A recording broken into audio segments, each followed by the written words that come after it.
don't even remember who said this. I'll probably butcher it. But basically they were saying, the guards in, say, a concentration camp, they didn't wake up one day capable of doing the things they did. It was something that they arrived at gradually. Right. And the argument was being made that whatever the first big initial lie of Nazism is, that one group of people is superior to another, whatever it may be, as soon as you accept that big lie, that inconsistency, it creates this dissonance in you where now it's like you're willing to accept almost anything, right? Sure. You've allowed the initial sin of the truth doesn't matter to enter the equation, and who knows where that goes? It can just spiral. Well, it grows is in small things. Can I give you a couple examples? Go ahead. Yeah. Okay, so back in the early days before we were doing like automatic credit card payments, we'd collect checks. Mm-hmm.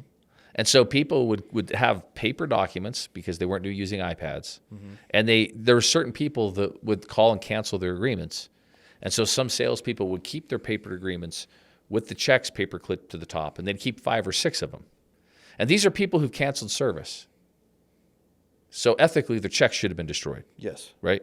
Uh-huh. Contracts should have been destroyed. Yep.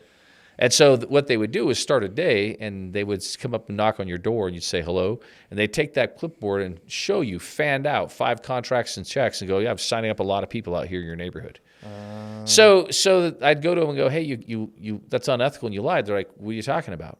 Well, you told them you were signing those people up on your clipboard. They're like, no, I didn't. I just said I was signing up a lot of people in their neighborhood. And I said, but you showed them the clipboard, didn't you? Yeah. Why did you do that? That's non-verbally telling them that I'm signing these people up. And so, but you've made it, not only that, but the check should have been destroyed.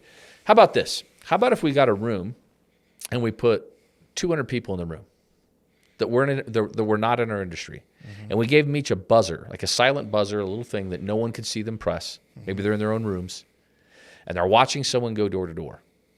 And so as they knock on the door, they notice the person goes all day long and doesn't sell anything.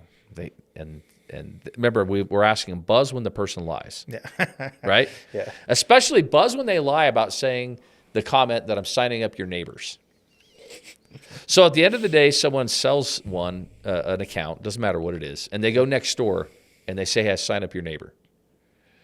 And they sign up the person the next day. Mm-hmm. Okay. So they go 2 more doors down, no one's home, and they go to the 3rd door and say, hey, I signed up 2 of your neighbors. So then no one's home, or people say no, and they go 6 doors down, and they say, hey, I've signed up 2 of your neighbors. At what point is that a lie?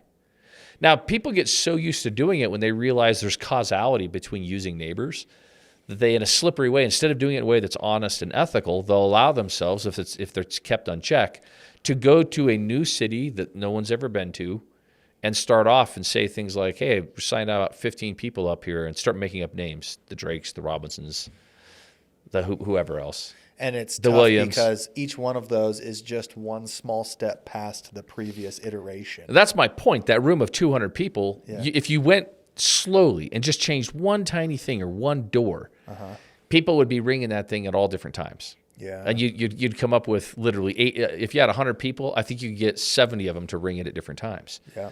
But you certainly would arrive at the point where everybody would be ringing it. Right.